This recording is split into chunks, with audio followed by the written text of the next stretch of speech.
Halo teman-temanku semuanya, ketemu lagi sama aku Mutiara di channel YouTube Mutiara by Lu. Sawadika teman-temanku semuanya, apa kabar nih? Semoga teman-temanku semua dalam keadaan sehat ya. Oke, masih dengan berita updatean dari misteri kematian artis Thailand yaitu Teng Monida. Oke, yang seperti teman-teman tahu bahwa tersebar ya di sini ada tim pengacara dari Kuntai yang menemukan bercak darah di suatu area ya di pinggiran Sungai Chao Phraya. Ini seperti area gudang ya teman-teman. Nah di sini beliau menemukan beberapa bercak darah. Nih teman-teman bisa lihat videonya. Nah di sini beliau menemukan bercak darah bukan tanpa alasan ya. Kenapa tiba-tiba kok nyari bercak darahnya sampai ke daerah gudang ini? Karena berdasarkan dari CCTV yang ketika Gatik dan Robert ya teman-teman sedang mencuci tangan di sebuah rumah warga yang mereka tidak kenal dengan warga tersebut. Jadi tiba-tiba setelah kejadian Teng Monida tenggelam itu, mereka langsung pergi ke rumah warga ya, mengetuk rumah warga. Di CCTV ini mereka meminta untuk numpang cuci tangan dan kemudian di CCTV ini mereka masuk ke dalam rumahnya.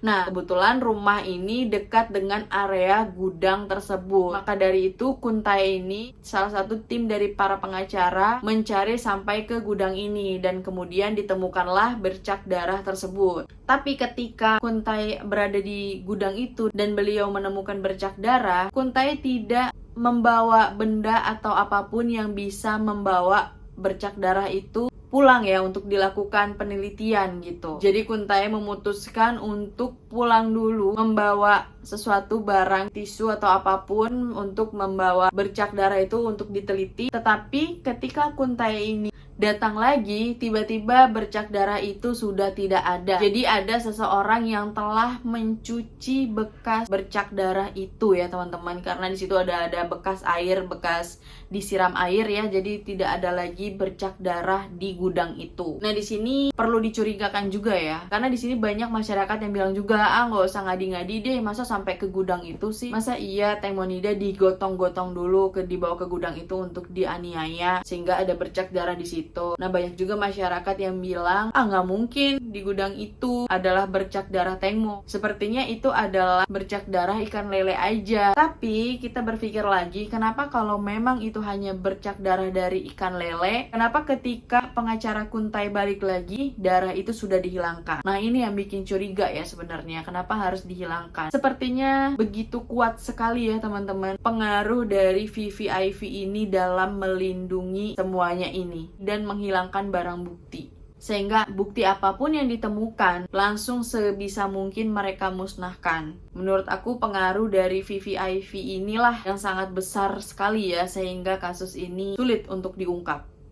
Dan kemudian kabar selanjutnya yaitu dari dokter forensik yang mengautopsi jenazah dari mendiang Teng Monida yaitu Dr. Pontip. Di sini Dr. Pontip menjelaskan lagi hasil autopsinya. Dr. Pontip menyatakan bahwa ditemukannya cairan di matanya Tengmo ini sebanyak 93 gram yaitu cairan dari minuman alkohol atau wine yang ada pada saat kejadian itu. Nah, di sini yang membuat aku agak bingung, kan matanya Tengmo ini diperiksa sama dokter Ponti. Dia bilang ada cairan sebanyak 93 gram, yaitu cairan alkohol di matanya mendiang Tengmo. Nah, di sini yang membuat aku bingung itu, cairan itu adalah cairan yang sengaja ditumpahkan di matanya Tengmo oleh para pelaku untuk memberdayakan mendiang Tengmo ya, supaya mendiang Tengmo ini tidak berdaya, atau di matanya ini terdapat kadar alkohol karena Teng Monida habis meminum alkohol atau minuman wine itu. Nah di sini aku masih bingung ya, karena menurut berita yang beredar itu hanya terdapat cairan 93 gram di matanya Tengmo. Nah menurut teman-teman gimana nih? Ini maksudnya disiramkah ke matanya atau memang dari cairan matanya ini terdapat kadar alkohol sebanyak 93 gram?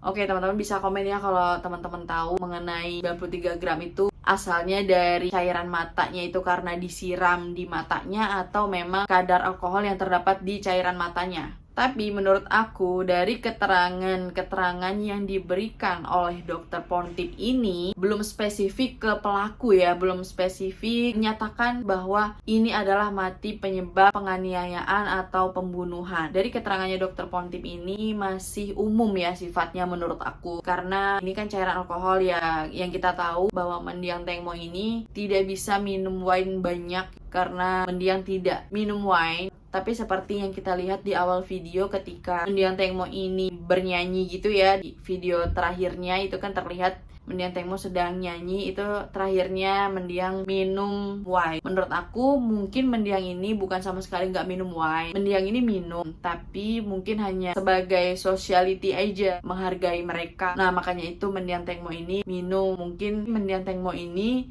tidak bisa minum wine banyak. Jadi kemungkinan mendiang Tengmo hanya untuk menghargai mereka. Dan kemudian di CCTV ini si Robert terlihat sedang membersihkan sepatunya dari pasir. Di sini aku juga curiga ya. Nah di sini kenapa Port ini membersihkan sepatunya dari pasir? Emangnya habis dari mana? Kalau mereka tidak turun dari speedboat, harusnya sepatunya tidak ada pasir ya teman-teman. Nah, apakah Robert ini sempat turun ya, mereka semua ya, turun ke area gudang itu atau gimana sehingga terdapat pasir di sepatunya Robert dan ada bercak darah juga di sepatu Robert ini. Itu teman-teman yang perlu diselidiki sebenarnya ya. Tapi sampai sekarang polisi belum mengungkapkan semuanya mengenai kasus misteri kematian Tengmonida ini. Oke, kemudian kita beralih ke Port dan Robert. Seperti yang kita tahu bahwa mereka sekarang sedang melakukan pelatihan untuk menjadi biksu di sebuah kuil di Ratchaburi. Nah ini teman-teman, ini ada CCTV ketika Port dan Robert ini dihadang oleh kepolisian perbatasan. Jadi diduga mereka ingin melarikan diri atau segala macam. Mereka ditanya-tanya di sini kenapa pingin pergi sejauh ini gitu kan, karena emang udah jauh banget dari kota Bangkok ya mereka pergi. Nah di sini mereka bilang mau melaksanakan pelatihan untuk menjadi biksu dan segala macam. Dan ya udah akhirnya di perbatasan ini dibukalah portalnya itu ya teman-teman. Jadi mereka bisa masuk dan melakukan pelatihan tersebut. Dan di sini menurut aku kenapa mereka tiba-tiba ingin melakukan pelatihan seperti biksu itu karena yang namanya Port dan Robert ini kan selalu menjadi sorotan media setiap harinya. Kemanapun mereka melangkah, kemanapun mereka pergi, itu akan menjadi sorotan media. Jadi salah satunya mereka untuk berlindung sementara sambil menunggu hasil forensik dan hasil penyelidikan dari kepolisian, mereka memutuskan untuk menjadi biksu dalam 15 hari ke depan supaya tidak tersorot oleh media setiap hari, supaya mereka terkesan fokus menjalani ibadah, menjalani meditasi, fokus untuk mencari pahala sebagai penebus dosanya mereka, sebagai bentuk rasa sedihnya mereka, rasa penyesalannya mereka,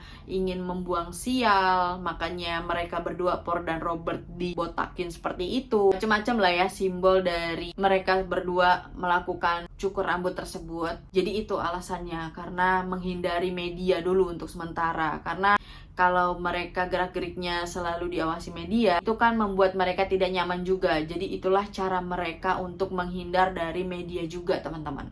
Dan kemudian ini ada status dari salah satu pengacara yang bernama Kun Decha. Dia menulis status di Facebooknya, dia bilang seperti ini: "At the end, who is good and who is evil, you will know soon." Nah, yang artinya mari lihat siapa yang bagus, siapa yang benar, dan siapa yang iblis. Kita akan mengetahuinya segera. Ini sampai pengacara yang lain aja tuh gregetan dengan kasus Tengmonida ini. Jadi mari kita lihat aja ya teman-teman 20 hari ke depan, siapa yang evil, siapa yang bagus. Oke, semua akan terjawab.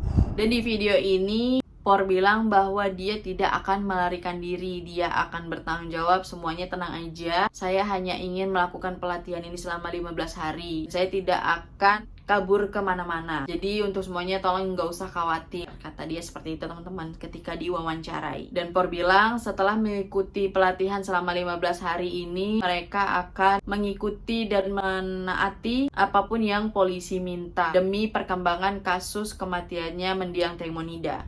Oke, kabar selanjutnya yaitu dari Bird. Di sini kita bisa lihat ya, seperti yang kita tahu bahwa Bird ini benar-benar tulus banget mencintai Tengmonida karena dia adalah seorang pedagang biasa ya, pedagang kaki lima biasa. Dan Bird ini juga mempunyai distro baju-baju gitu. Nah, di sini sudah beberapa kali Bird dimintai untuk wawancara oleh wartawan. Sampai media pun berani memberikan bayaran mahal kepada Bird, yaitu sekitar 28 juta sekali wawancara mengenai kematiannya Teng Monida. Tapi Bird menolaknya karena Bird tidak ingin mengambil keuntungan apapun dari kematian kekasihnya ini. Dan kemudian Bird berencana ingin membuat baju ya sebagai tribut dari kematiannya Teng Monida. Jadi dia mendesain kaos seperti ini dan Bird akan menjualnya sebanyak 1000 pieces saja. Dan di sini ditanya oleh sahabatnya Teng Mo, yaitu si Ana, kenapa kamu hanya menjual 1000 pieces saja? Dan kemudian Bird menjawab, ya karena hanya segitu aja modal yang aku punya gitu. Jadi modalnya Bird untuk bikin baju ini hanya untuk 1000 pieces baju. Dan begitu diadakannya pre-order dibuka,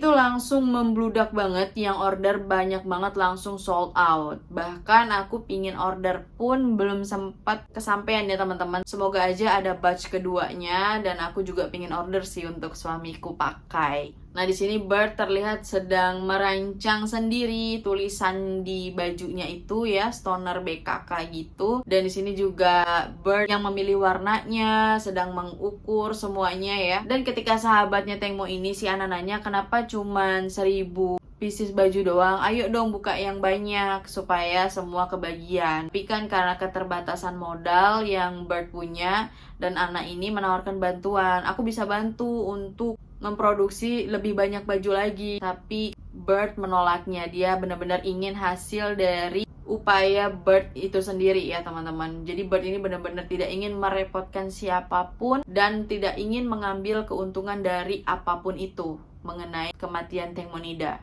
Wow, benar-benar salut banget ya teman-teman. Gak ada tuh Bird yang mencari aji mumpung atau apapun itu supaya lebih viral, mencari keuntungan, lebih dikenal. Tapi itu semua jauh dari Bird. Aku yakin pasti mendiang Teng Mo bangga banget dengan Bird. Dari hanya seorang pebisnis kecil, bahkan hanya bisnis kaki lima ya teman-teman. Dan Bird ini juga pernah menjual es jeruk ini sebelum mendiang Teng Monida meninggal. Ini Bird pernah jual jus jeruk juga di pinggir jalan ya. Dan kemudian di video ini juga mendiang Teng Monida membantu jualannya Bird ya, jual bajunya. Nah, ini dia seperti ada event gitu ya, di stand-stand gitu. Teng Monida membantu Bird jualan. Jadi benar-benar tulus banget ya, cinta mereka itu luar biasa. Tapi sayangnya Teng Monida tidak mendapatkan sahabat yang tulus, sehingga Teng Monida meninggal karena sahabatnya itu sendiri. Oke teman-teman, itu aja kabar terbaru yang bisa aku sampaikan. Semoga informasi ini bermanfaat. Buat teman-teman yang masih belum subscribe channel YouTube aku, tolong di subscribe ya, biar aku makin semangat mengawal dalam mengupdate berita-berita terbaru mengenai Teng Monida. Apalagi sedikit lagi aku akan mengunjungi restoran terakhir tempat Teng Monida makan, yaitu di restoran Bantanit. Itu aku akan memvideokan di malam hari ya. Aku akan datang bersama suamiku. Doain ya teman-teman supaya nggak ada kejadian yang aneh atau apapun itu, karena jujur aku juga agak merinding untuk datang ke sana lagi pada saat malam hari, karena melihat dari situasi restoran, keadaan dan lokasi restoran itu di perkampungan seperti itu membuat aku sedikit takut sebenarnya teman-teman. Tapi di sisi lain aku juga ingin melihat langsung dan memberikan informasi langsung kepada teman-teman live dari kondisi dan situasi di restoran tersebut. Dan aku juga nggak sabar ingin memberitahukan teman-teman tempat di mana speedboat dari mereka parkir untuk makan malam di restoran tersebut. Maka dari itu jangan lupa teman-teman subscribe dan nyalakan loncengnya supaya kalau ada berita terbaru dari aku mengenai Teng Monida, teman-teman langsung mendapat notifikasinya. Oke? Sekian dulu video dari aku. Makasih teman-teman yang udah nonton. Sampai ketemu di video berikutnya. Dadah!